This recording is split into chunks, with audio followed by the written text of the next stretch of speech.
be a first name on that trophy is something extremely special. So, just a lot of pride. That's what it would be. It'd be very, very, very honorable to be able to hoist that trophy for the first time. Welcome to episode 403 of Alberta Dugout Stories, the podcast. I'm Joe McFarland, and this is day 2 of our Road to Okotoks daily shows.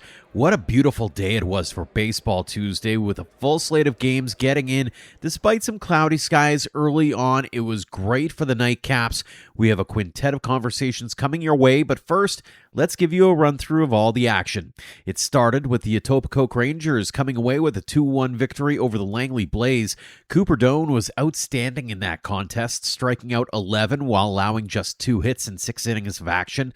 On the flip side, Desmond Tregaskis and Jake Fair combined to strike out 10 for the Blaze. AHP Academy was the first Alberta team in action, and they manhandled the Ontario Cobras 12-2. It was the definition of a team win, with 8 players registering RBIs, including a 3-hit day from Michael Zapek.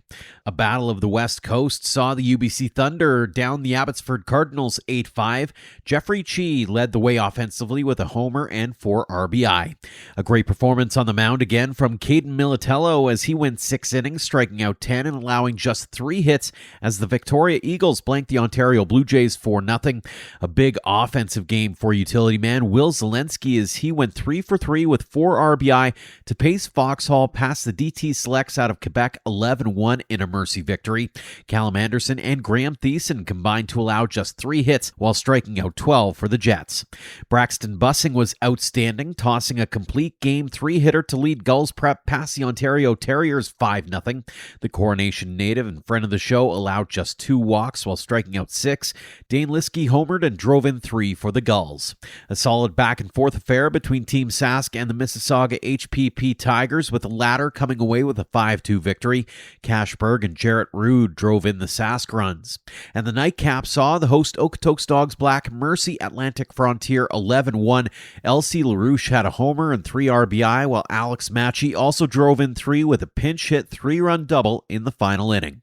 Another 8-pack of games is set for today, being Wednesday. Again, the round robin goes through Friday. The quarterfinals are set for Saturday.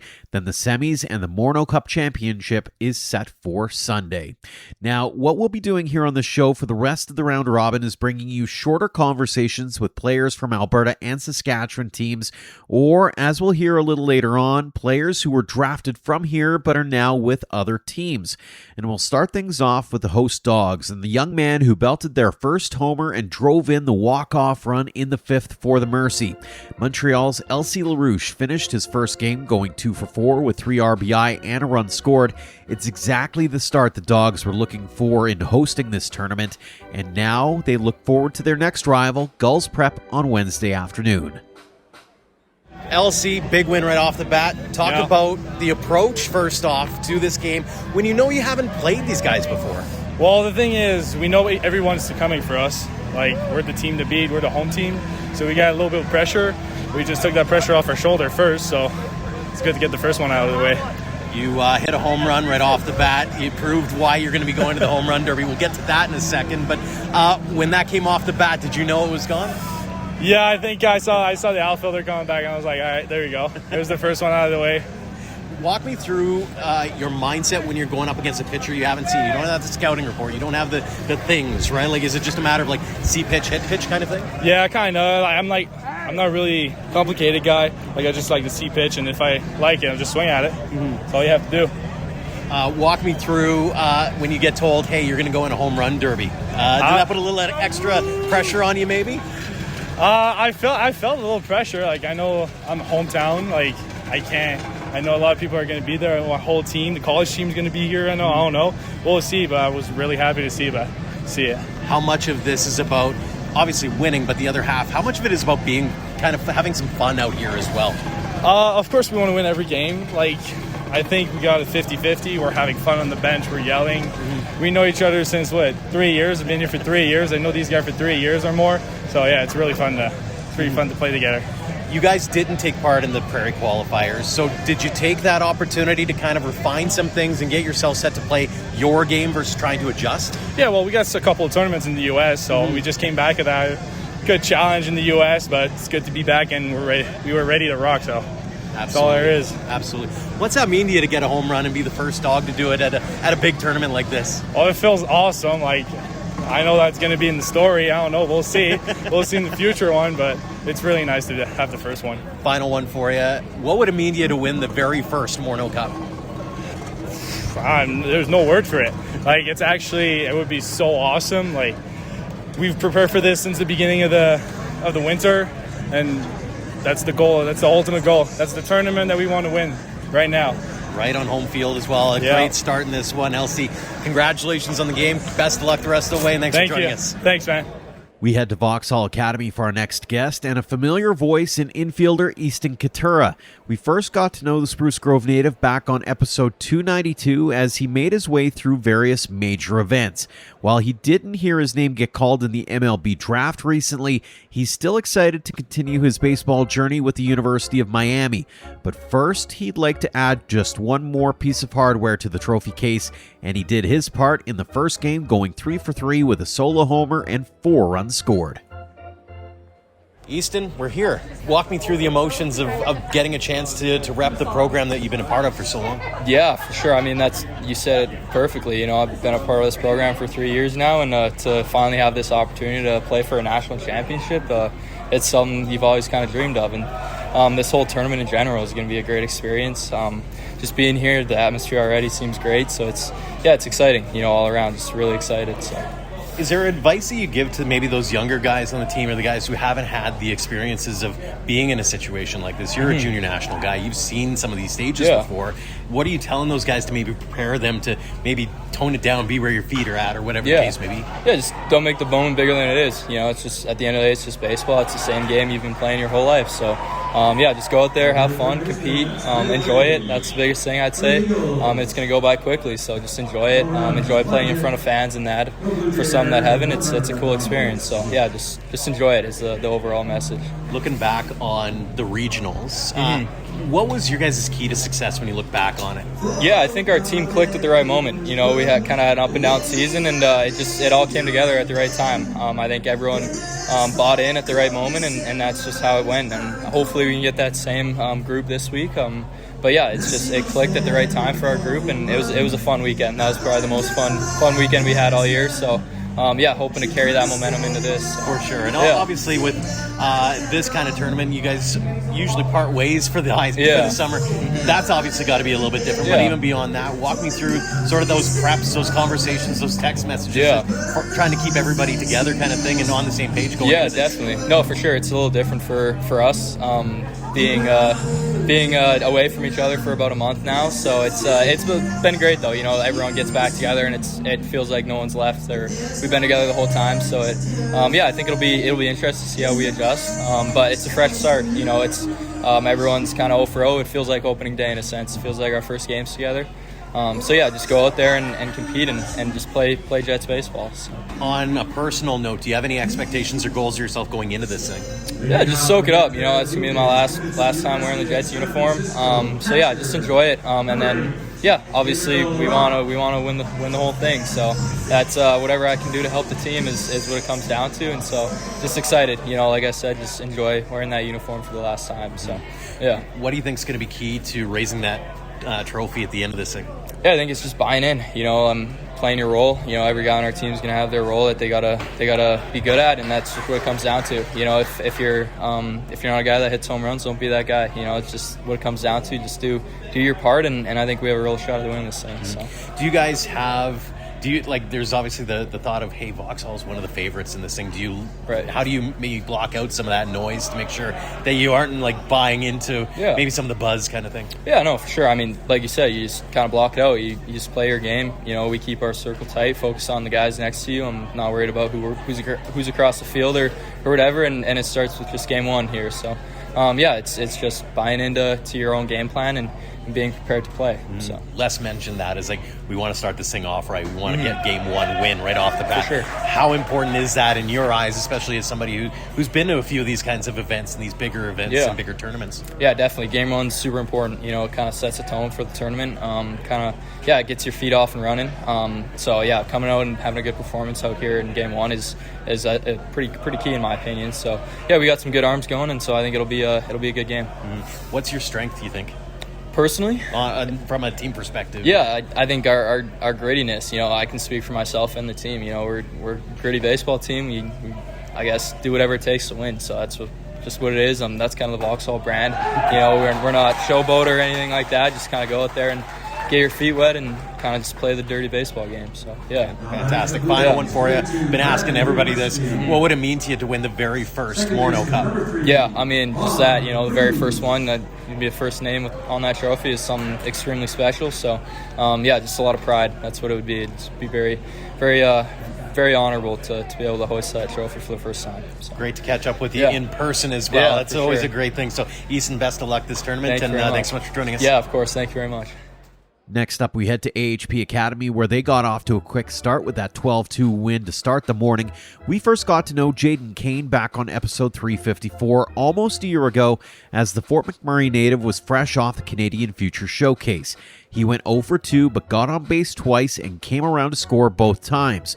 We had the chance to catch up after the win to talk about the mindset the Renegades have going into this national championship.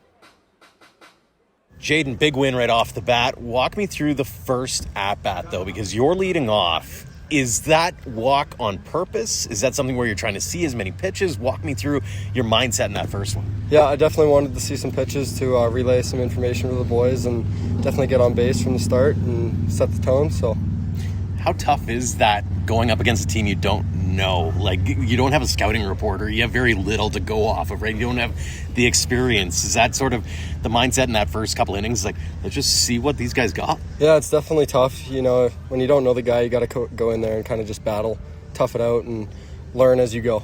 Walk me through the mindset after the game here, because you guys get the big win right off the bat. How happy is the crew with getting number one off the hop? Very happy, but now we got to forget about it and go get the next one.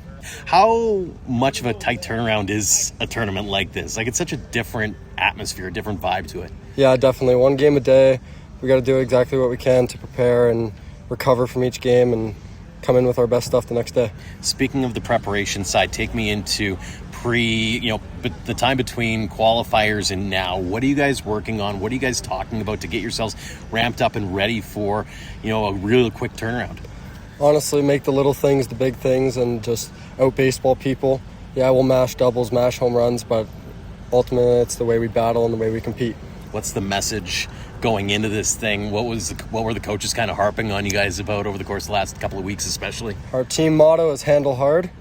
And what that means is event plus response equals outcome. And how did that work in game one? Worked out great. 12-2 win. Can't get much better than that. What would it mean to you to be able to go through this thing and win it all? It would mean the world, especially as my last year in high school baseball. Like, me and the boys, we want this really bad, and we're going to do everything we can to get it. What do you think is going to be key to getting that far? Just keep doing what we're doing, trust our processes, and sink to the level of our training. I don't think any other team is as prepared as we are. On a personal note, how cool is an event like this, being part of the very first? It's very cool. Like, we're honored to get there, and like, as a team, on a personal note, we're very excited. What was key to your success in your eyes down in qualifiers? In qualifiers, just the energy we brought to the field every day. We were positive, confident, and we just came in like we were ready to go. Did you guys impress yourselves at all a little bit, given that you did go 4-0 during the round robin down there? Absolutely, we impressed ourselves, but at the same time, we know that's what we can do. We can show up to the field with that every day. And obviously, the game plan is to continue it and ebb and flow a little bit in this tournament, too. Yeah, absolutely. Fantastic stuff. Well, Jayden, congrats on the first win, and best of luck the rest of the way. Yes, thank you very much. We'll keep the ball rolling with a young man who had his name called during the Morneau Cup draft. Medicine Hat's Ethan Chenard was picked up by the Etobicoke Rangers, and while he didn't get into action in the opener, he provides some depth for the team and some valuable experience, including suiting up for his hometown Mavericks. Ian chatted with him about his journey and what he's hoping to take away from the opportunity.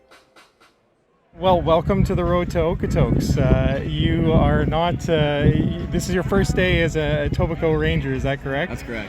So tell me about just your journey into this tournament, because you were a draft selection of Etobicoke. What was that whole process like? It was just amazing. Greg Morrison, the Medicine Hat Mavericks coach, reached out because Jeff said he needed a few little local players, and Greg was happy to put my name out there, and they just picked me up. It was nice. Nice. And then were you, like, it's a different kind of draft process, right? Yeah. Like Saskatchewan gets the first pick and they're like, no, we're good. Like, Yeah. were you nervous at all about the draft, or you were just kind of like, we'll see what happens? No, I wasn't too nervous. I was kind of prepared for my name to be out there, and I was just excited to see it. It was nice. What was it like putting this uniform on today? Just like I said, it's a whole new group, whole new team. Was some nerves coming into the clubhouse or coming onto the bus and meeting Definitely the guys? some nerves, yeah, but everyone is so welcoming and so nice, so made me fit in pretty well. It was Awesome. nice. Yeah. So they've rolled out the red carpet for you. Yep. Speaking of that color red, you've been around the Medicine Hat Mavericks this season, working as a bullpen catcher. What has that experience been like? It's great. You get to see a whole bunch of different players from all around. We got guys from like California. Everyone's throwing hard, so it's just nice to see more than what I'm used to seeing and make myself better every single day.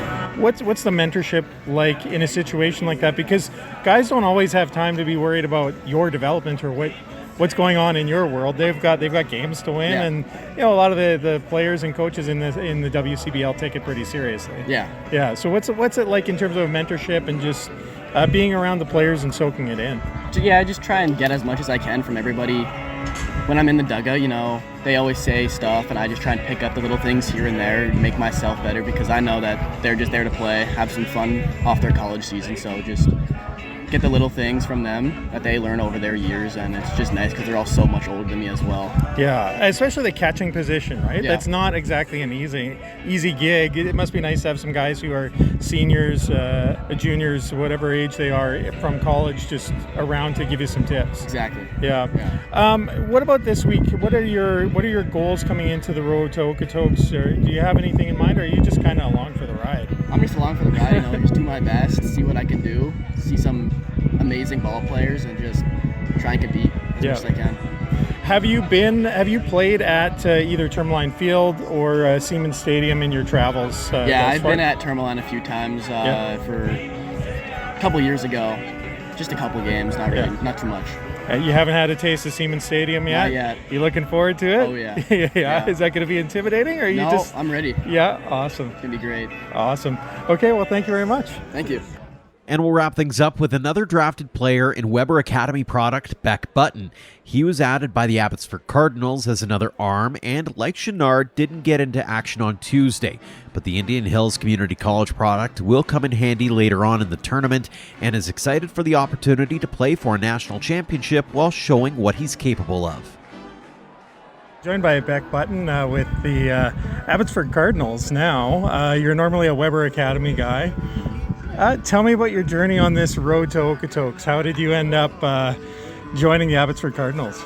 Yeah, they just out of the blue texted me. I was like, I put them down for my sheet, and I was like, yeah, I'm happy to do it. Of course, it's a good experience. Weber didn't make it because we just weren't good enough that day, honestly. But it's all right because it's a great bunch of guys. I'm really excited to play for them. Have fun. Yeah, it was competitive out of that Prairie qualifier, right? Yeah, like some good programs. It got rained out in that last couple days there, which probably hurt us a little bit, but all things happen for a reason, I guess. So we're here now, ready to go. Tell me about the draft process. What did you know about that? And it was a little bit weird, right? You get the first pick overall as Saskatchewan. They're like, no, we're good, right? Were you nervous heading into that, or did you? Really, I didn't really know much about it. I just whatever teams contacted me, I was like, yeah, I'm happy to play for you guys. No matter what, I'm happy to play for any team as long as I can get out there and compete. So I was just kind of waiting to see what happens. I knew it was a snake draft thing. Yeah. I knew Abbotsford was kind of high up, so I figured I'd probably go for them. So it was an interesting experience. Yeah. And then just tell me about joining the team. Were you like any nerves getting into the locker room, or you just, arms wide open right away? Did you know anyone previously from the team? I didn't know anybody previously, but one of the guys here is going to the same school I am next year, Indian Hills. Okay. So that's cool. I mean, I've been bouncing around a couple teams this last couple weeks. I played for Med Hat as well, so I've just been bouncing around. No, it was good. They're open arms. They're good guys. Yeah. Med Hat Mavericks, or Yeah. okay, so you got some WCBL action in. Awesome. And then so give us a scouting report on you, like people who don't know your game, what position you play. Tell us about what you got, man. A left-handed pitcher. Yeah. 4-seam, 2-seam, slider, splitter. Yeah. I mean, definitely probably more of a swing and miss guy. Okay. I'm not a huge command guy, a little bit erratic sometimes, but overall just compete in the zone, get outs, count outs, just try and go as deep as I can for the team. Nice. And then what's the goal or attitude going into this week? Like I said, you're representing a program. It's not necessarily your program per se, but you still want to show out, right? Oh, totally. I mean, just honestly win it all. Yeah. We're here for a reason. We're here to win it all. Yeah. So, I mean, these guys traveled a long way, so Excuse me. that's got to be the mindset here.